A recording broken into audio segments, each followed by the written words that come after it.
Look around you. You'll know them where you work. You'll know them where you live. You'll see them in coffee shops. You might even be married to one and regretting it right now. Older women. For some, they represent maturity, and for most, they represent trouble. Trouble which begins the day you're enticed by one of them, whether for their experience or for the charm they can have. Truth is, older women are not what they seem. They're incredibly lonely and incredibly inexperienced when it comes to serious and committed relationships because they usually haven't really had any that lasted a long time. Older women in this generation are the ones that blindly followed the Western feminist propaganda that encouraged women to stop looking to settle down and instead pursued their careers in their prime and fertile most years. They kept the adrenaline rush going by going out with the bad boys in their time, rejecting the approaches of the good ones. Now, the good ones are settled with their families. The bad boys are still trying to make something of themselves unsuccessfully, while these older women don't have anyone to be with and a life of loneliness ahead of them. They're not going to find suitable partners. They're not going to keep getting promotions because eventually organizations will want to promote young men and women. They're also going to feel left out because they'll see their friends having children and raising them with their families. What's worse is that they'll know they're the ones who wanted it to be like this. So it doesn't come as a shock when a recent report predicts that by 2030, 45% of American women would be unmarried, which is almost half of the female population. So what does this mean?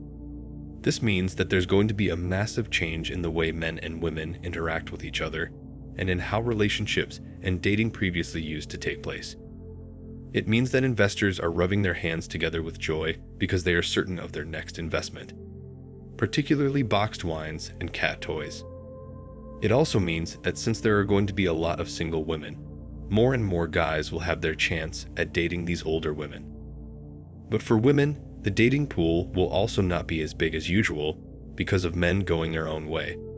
And don't forget about antidepressants. Here's an obvious truth. Older successful women are not satisfied with their lives. Insofar as their worldview says that being the boss and single is excellent, are these women going to be happy without children and a partner? The truth, however, is considerably different. All of the money and pricey bags they've spent their hard-earned money on in a corporate job, those things don't make them happy. They believed that living a strong and independent existence would be great, but eventually, loneliness sets in and they start to feel lost. The woman starts to feel isolated as her female friends stop believing that lie and start having children, at which point she remembers that women over 35 have problems getting pregnant. They often worry that if she ever becomes pregnant, she would miscarry, which would worsen their unhappiness. Then she turns to items like a box of wine and antidepressants as investors profit by exploiting her plight to the tune of hundreds of millions of dollars. I realize it seems depressing, but is what it is. Additionally, while working long hours at the workplace, she frequently wastes money on unnecessary purchases. She has become another corporate slave as a result of the rat race storyline. Corporate greed leads to corporate slavery, regardless of gender. The so-called liberation actually led to servitude and, in many cases, slavery to the whims of other people, notably men and the ruling class. Even though I'm giving you the big picture, I want to be fair since some women did have the best of intentions.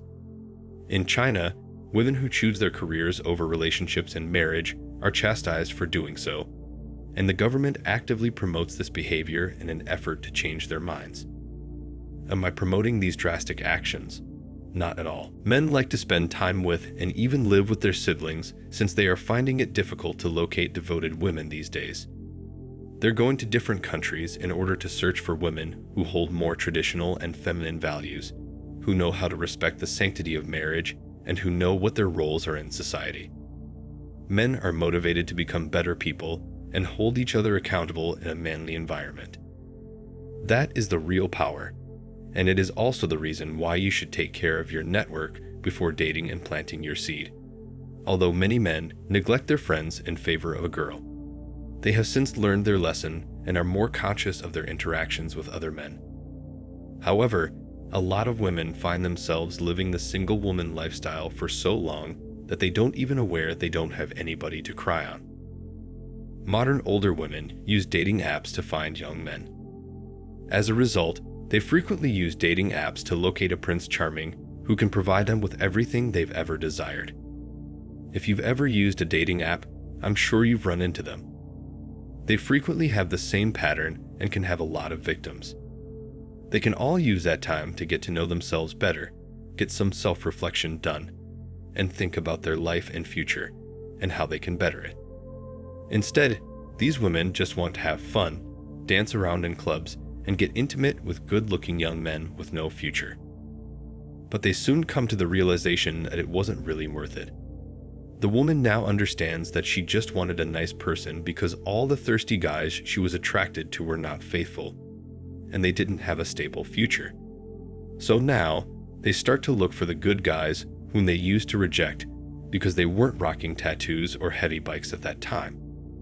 However, these days, men in this category are either dating more fertile women or are simply intent on achieving their goals as they follow their purpose. Additionally, leftover women often have a strong drive to always be correct. I just want to emphasize how miserable leftover ladies are in real life. The majority of them are victims of contemporary feminism. As a result, society is deteriorating and people are becoming more isolated.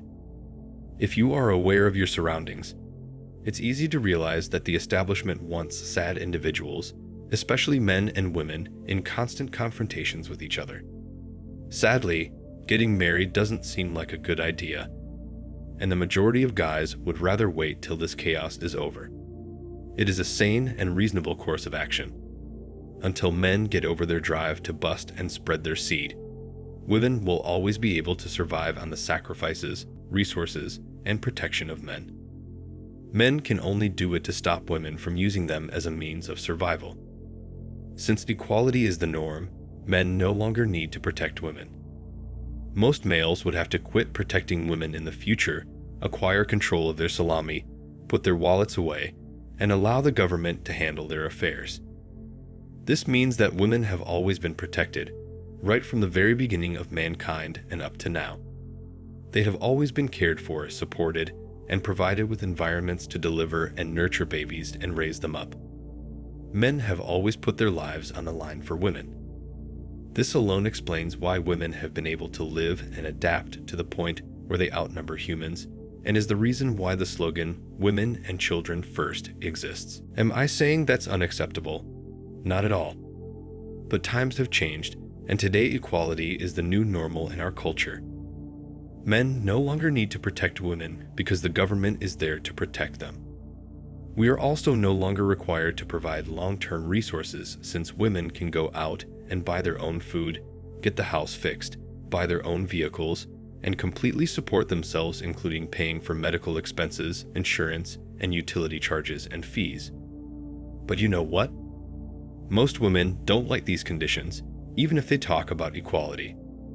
Because women generally want selective equality. They pick and choose what's best for them. And older women have done that for the better part of their lives. Older women are falling apart because they're misplaced, lost, and isolated from a society that no longer cares for them. It doesn't care because these were the very women who in their 20s and 30s wanted the same lives they now have. A life where they can say they're strong, independent women in public and wonder why they're so lonely when they're home alone. Thanks for watching Man Reacts.